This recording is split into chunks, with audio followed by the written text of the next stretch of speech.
Hello friends, welcome to YouTube channel. आज पढ़ेंगे concrete technology. तो कंक्रीट टेक्नोलॉजी एक सिविल इंजीनियरिंग का सबसे इंपॉर्टेंट पार्ट है। देखते हैं कैसे। ठीक, जब हम बात करते हैं सिविल इंजीनियरिंग का पर्पस क्या होता है? हमेशा कंस्ट्रक्शन वर्क। हम आपका जो कंस्ट्रक्शन वर्क काफ़ी टाइप का हो सकता है। आपका जो बिल्डिंग कंस्ट्रक्शन वर्क हो सकता है, रेलवे कंस्ट्रक्शन वर्क हो सकता है, हाईवे कंस्ट्रक्शन वर्क हो सकता है, कैनाल का कंस्ट्रक्शन वर्क हो सकता है। इसमें सबसे एक कॉमन इंपॉर्टेंट चीज़ है, वो है कंक्रीट या फिर स्टील। ठीक, हमेशा इन जितने भी टाइप्स के आपके कंस्ट्रक्शन वर्क रहेंगे, सब में कंक्रीट का यूज किया जाएगा। ठीक, चाहे इसमें आपका ब्रिक का यूज किया जाएगा, रेलवे वर्क में आपका ब्रिक का यूज नहीं किया जाएगा। ठीक, हाईवे में आपका ब्रिक का यूज नहीं किया है। लेकिन एक कंक्रीट ऐसी चीज़ है जिसमें जो कॉमन है, जो सभी में यूज़ की जाएगी। तो हम समझते हैं कंक्रीट है क्या। तो इंट्रोडक्शन देखते हैं, कंक्रीट क्या है। कंक्रीट एक कंपोजिट मतलब मिश्रित, ठीक, कंस्ट्रक्शन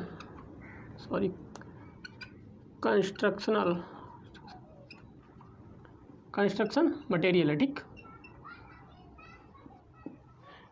कंक्रीट को हिंदी में क्या बोलते हैं? मसाला। ठीक, जो आम देहाती भाषा में बोल जाता है मसाला। ठीक, तो कंक्रीट का एक कंपोजिट कंस्ट्रक्शन मटेरियल है। कंपोजिट मतलब यानी कि मिश्रित है। तो किसका मिश्रित है? ठीक, कंक्रीट के लिए रिप्रेजेंट करेंगे हम सी से। सी इक्वल टू, इसे यहाँ पर आप cement plus water plus aggregate. ठीक, एग्रीगेट में आपका फाइन एग्रीगेट हो सकता है, फाइन एग्रीगेट, कोर्स एग्रीगेट।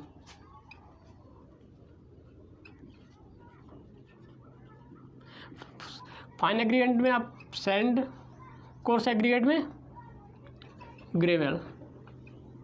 ठीक, और भी होते हैं। ठीक, सीमेंट क्या है? एक बाइंडिंग मटेरियल है। यहाँ पर हम देखते हैं जो कंक्रीट होती है, कंक्रीट में सीमेंट क्या का काम करता है? ये हमेशा बाइंडिंग मटेरियल का काम करता है। ये आपका बाइंडिंग मटेरियल, आप सीमेंट भी पढ़ सकते हैं, लाइम मड भी पढ़ सकते हैं, और क्या चूना भी आपका बाइंडिंग मटेरियल होता है। ये क्या है आपका? बाइंडिंग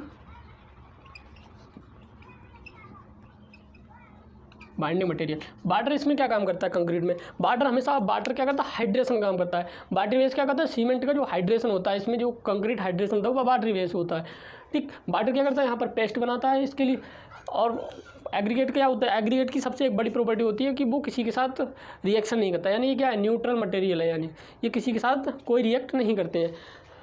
ठीक, तो ये तो आपका क्या रहा? आप पढ़ चुके हैं कि कंक्रीट कैसे बनाएंगे। कंक्रीट में आप सीमेंट, वाटर, एग्रीगेट। ठीक, तो हम सिविल साइट पर क्या देखते हैं? हम सिविल साइट पर भिन्न भिन्न प्रकार की कंक्रीट को देखते हैं। ठीक, यहाँ पर हम एक टर्म्स ऑफ देखने वाले हैं, कंप्रेशन स्ट्रेंथ ऑफ कंक्रीट। ठीक, तो जो कंक्रीट की कंप्रेशन स्ट्रेंथ है, कंप्रेशन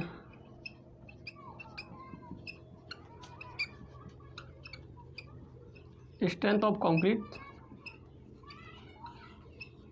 ये काफ़ी हाई होती है। ठीक, ये आपकी 15 to 30 MPa यानी मेगा पास्कल होती है। मेगा पास्कल मतलब न्यूटन पर mm²। इस पर इतना कंप्रेशन स्ट्रेंथ रहता है। इसकी जो टेंसाइल स्ट्रेंथ होती है वो काफ़ी लो होती है। वो जो इसकी टेंसाइल स्ट्रेंथ है कंक्रीट की, वो हमेशा 10% रहती है ऑफ कंप्रेशन स्ट्रेंथ की। यानी कि कंप्रेशन स्ट्रेंथ की 10% या 15% अप्रोक्सीमेटली रहती है। ठीक, तो ये टेंसाइल स्ट्रेंथ के केस में काफ़ी वीक है। जब भी आप अर्थक्वेक की, भूकंप की बात करते हैं, तो जो जितने भी कंक्रीट स्ट्रक्चर होते हैं वो काफ़ी वीक होते हैं। इसके लिए हम क्या करते हैं? जब भी आपको कंक्रीट की टेंसाइल स्ट्रेंथ तो क्या करना हो, इंक्रीज करानी हो, तो आप क्या करेंगे? उसमें आप स्टील का उपयोग करेंगे। ठीक, स्टील का यूज करने वाले हैं, स्टील। ठीक, यूज करेंगे। जो स्टील की टेंसाइल स्ट्रेंथ होती है, tensile strength of steel equal to 410 MPa, काफ़ी हाई होती है। और इसके यूज करने से क्या होता है? कंक्रीट के जो जैसे बीम है, बीम की बात करते हैं, जो वर्टिकल सेक्शन होता है जिसे हम बीम बोलते हैं, सॉरी कॉलम बोलते हैं। कॉलम में क्या यूज किया जाता है?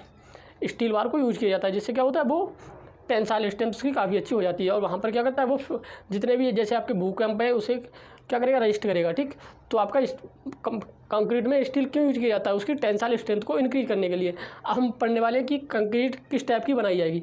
ठीक, आपके कितने टाइप की कंक्रीट रहने वाली है ग्रेड के अनुसार। ठीक, हम इसे रफ करते हैं। ग्रेड ऑफ कंक्रीट, जब भी आप सिविल साइट पर वर्क करते हैं तो आपको बोला जाएगा कि इतने ग्रेड की कंक्रीट बनानी है, तो आप वो कैसे बनाएंगे?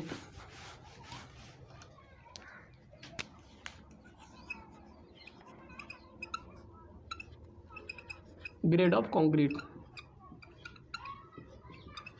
ठीक, जैसे आपका M7.5, ठीक, तो इसमें 1:4:8। इसका मतलब क्या होगा, ठीक, पहले तो हम समझते हैं M7.5 का मतलब क्या है। ठीक, इसकी जो कंप्रेशन स्ट्रेंथ होगी, ठीक, वो 7.5 न्यूटन पर mm² होगी 28 दिन के बाद। ठीक है, जो इसकी कंक्रीट की कंप्रेशन स्ट्रेंथ, ठीक, कंप्रेशन स्ट्रेंथ ऑफ कंक्रीट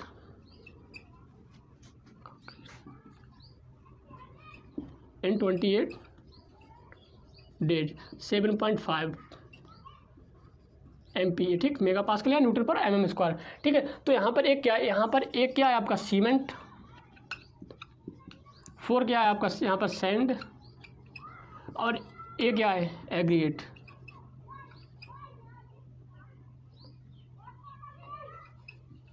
ठीक, सीमेंट सैंड एग्रीगेट। ठीक, तो इस तरीके से आप यहाँ पर M7.5 ग्रेड की कंक्रीट को बना सकते हैं। आपको क्या करना है, जैसे आप जो भी मेजरमेंट आपका जो रहने वाला है उसके हिसाब से, ठीक, जैसे एक बोरी क्या, 1 बैग सीमेंट, 4 बैग सैंड और 8 बैग एग्रीगेट, जब आप वहाँ पर मिलाकर उसमें पानी का अनुपात मिलाएंगे तो क्या होने वाला है, तो वहाँ पर आपकी M7.5 की कंक्रीट बनने वाली है। बट M7.5 या फिर M5 ग्रेड की कंक्रीट का यूज़ कहाँ किया जाता है, इसकी कंप्रेशन स्ट्रेंथ काफ़ी कम होती है, तो इसका यूज़ हम फाउंडेशन में करते हैं, प्लिंथ के केस में करते हैं, तो इस केस में हम यहाँ पर करेंगे। बट जब आप रेनफोर्समेंट कंक्रीट की बात करें, जब आप कंक्रीट में क्या करना है, स्टील बार को का यूज़ कर रहे हैं, तो आप कौन सी कंक्रीट का यूज़ करने वाले, तो वहाँ उस केस में आप M20 या M25 कंक्रीट का ग्रेड का यूज़ करेंगे। तो हम विभिन्न टाइप की कंक्रीट की ग्रेड को लिखते हुए देखते हैं।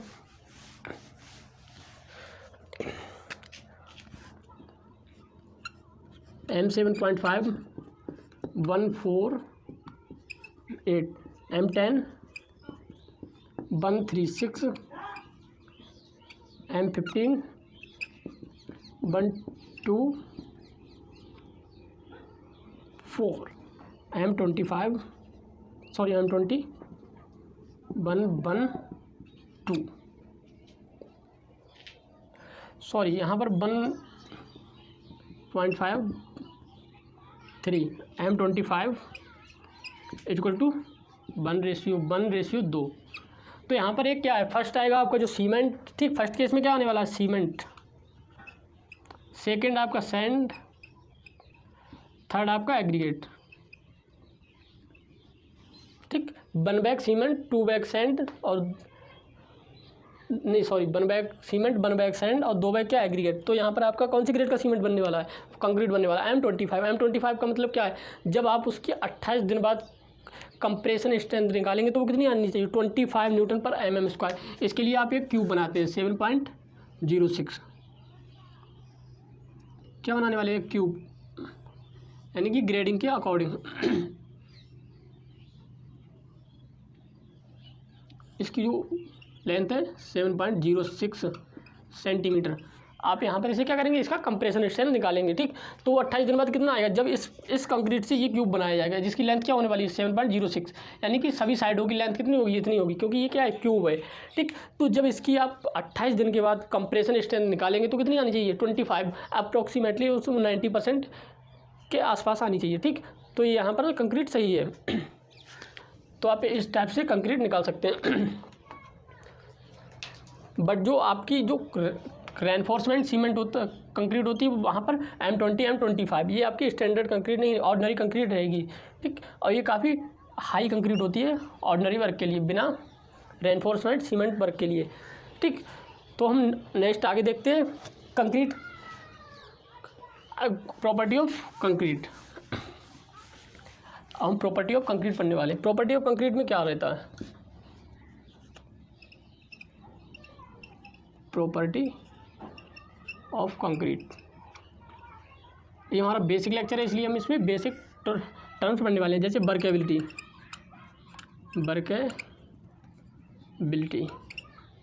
सीग्रेशन, ब्लीडिंग,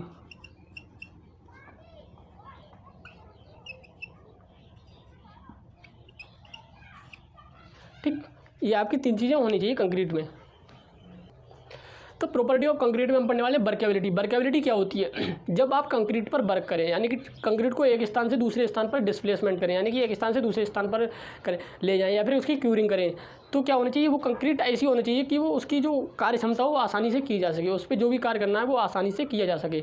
उसमें इतना वाटर नहीं मिलाना चाहिए कि वो उसका पेस्ट निकल ले, या फिर उतना कम भी नहीं होना चाहिए कि वो हार्ड हो। तो वर्केबिलिटी से मतलब क्या है कि उसके जो काम करने में स्वीकार्यता हो, यानी कि कंक्रीट पर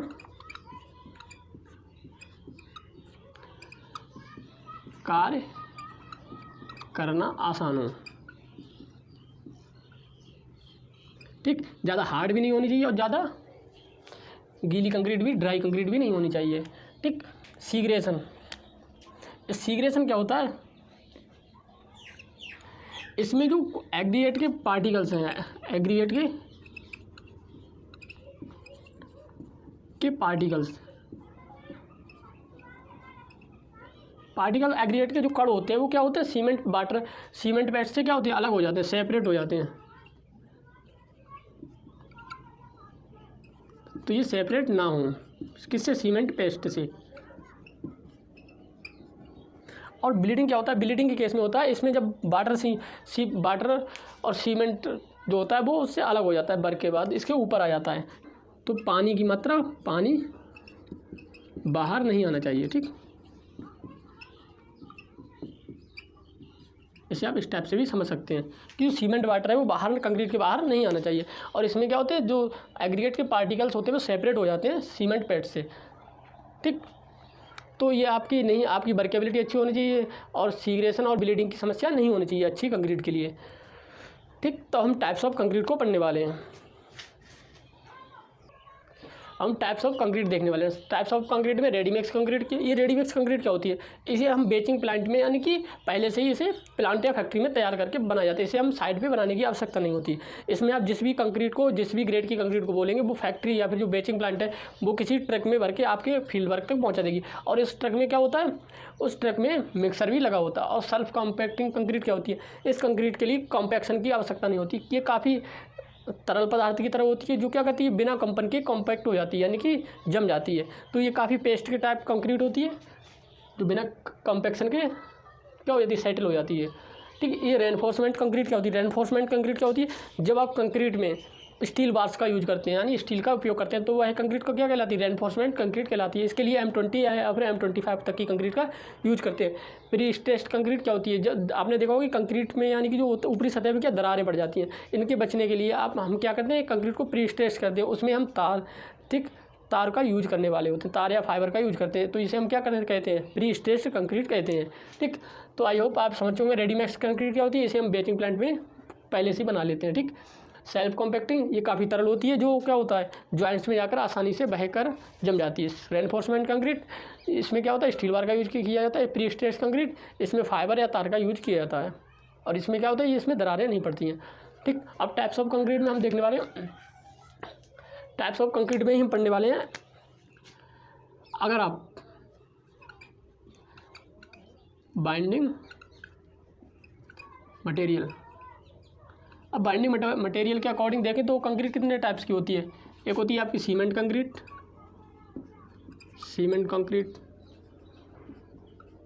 सेकंड आपकी होती है mud concrete,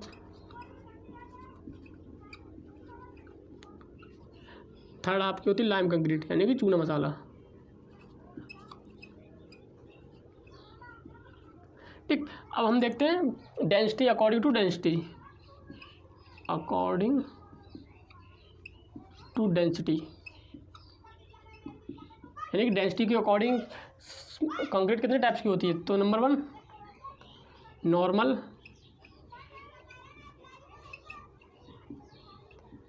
bed concrete, light bed concrete,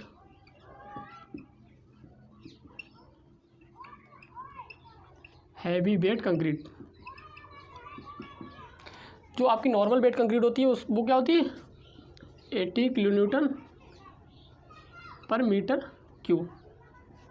ठीक, लाइट कितनी होती है? लाइट वेट यानी हल्की कंक्रीट 12 किलोमीटर पर mm क्यूब। और ये 32 किलो न्यूटन पर mm³, यानी एक घन में कितना वेट होगा 32 किलो न्यूटन, यानी कि 3200 न्यूटन। ठीक, और यहाँ पर हम स्ट्रेंथ के अकॉर्डिंग भी कंक्रीट की याद करते हैं, according to strength, according to strength. ये मतलब ऑर्डिनरी कंक्रीट, ये आपकी 20 ग्रेड से ज़्यादा होगी। ठीक, ऑर्डिनरी। सेकंड आपकी होती है स्टैंडर्ड स्ट्रेंथ। इसमें आपकी 25 से लेके 55 MPa यानी कि ग्रेड तक की कंक्रीट का यूज करेंगे। हाई स्ट्रेंथ कंक्रीट, इसमें आप 60 से 80 ग्रेड की कंक्रीट का यूज करने वाले हैं। ग्रेड मतलब एम क्या है, एम मतलब मेगा पास्कल। ठीक है, या फिर न्यूटन पर mm²। तो ये आपकी कंक्रीट के टाइप हो गए, यानी कि कंक्रीट टाइप बाइंडिंग मटेरियल, यानी कि जो बंधक पदार्थ है उसके according cement concrete, mud concrete, lime concrete. According to density normal weight concrete यानी कि 18 किलो न्यूटन पर mm², light weight concrete 12 kilo newton पर mm², हैवी वेट कंक्रीट यानी 32 किलो न्यूटन पर mm²। अब अकॉर्डिंग टू स्ट्रेंथ के according आपकी जो ऑर्डिनरी सीमेंट होती है वो 20 से ग्रेड ज़्यादा हो, यानी कि 20 से 25 के बीच में होनी चाहिए। और जो स्टैंडर्ड होती है वो क्या होती है 25 और 55 तक होती है। और जो हाई स्ट्रेंथ होती है वो कितनी होती है 60 से 80, यानी कि आज हमारी मतलब सिविल इंडस्ट्री में क्या 80 ग्रेड तक की कंक्रीट को आप बना सकते हैं। तो ये काफ़ी हाई कंक्रीट होती है, हाई स्ट्रेंथ होती है इसकी। ठीक, तो आई होप आप समझ चुके होंगे कि कंक्रीट क्या होता है। कंक्रीट का आप बेसिक सीख चुके हैं। अब हम नेक्स्ट लेक्चर में पढ़ने वाले हैं इंग्रेडिएंट ऑफ कंक्रीट, यानी कि कंक्रीट के अवयव जैसे सीमेंट, वाटर और एग्रीगेट, इसे हम डिटेल्स में पढ़ने वाले हैं। ठीक, तो इस लेक्चर में हमने समझ चुके हैं कि कंक्रीट का बेसिक स्ट्रक्चर आपने सीख चुके हैं। ठीक, तो इस लेक्चर को हम यहीं पर ख़त्म करते हैं।